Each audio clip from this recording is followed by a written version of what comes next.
Hey guys, I'm Scott with Optic-Rc, and this afternoon we're going to fly some of these garage sale warbirds that we found in the garage sale.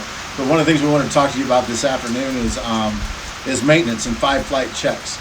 So when you buy a new plane or you have an old plane, you want to make sure, like, before you go fly it, you check everything out. But after about 5 flights, you want to check everything out again. So check all the hinges, all the wheels, and everything like that.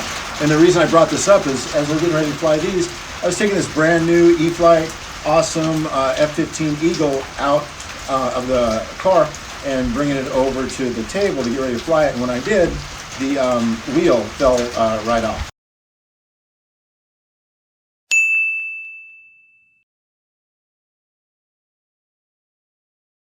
Just like that, and it fell in the dirt.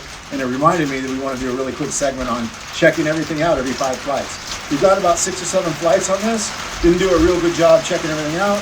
The wheel just fell off. Really glad we didn't take it off and put it in the air, because it would have been tough to land and we would have made a mess of it. But sometimes we got to remind ourselves to check things out. Every 5 flights, do a check. We'll spend more time flying, less time buying. Hey, this is Scott from Optic-Rc. We'll see you in the sky. Woke up and just felt right.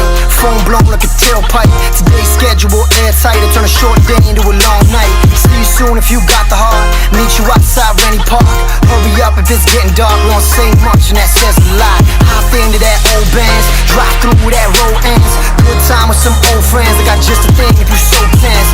One, let's go do some. She got me stoned as Medusa. Zoned out with a blank stare. I'm looking into the future.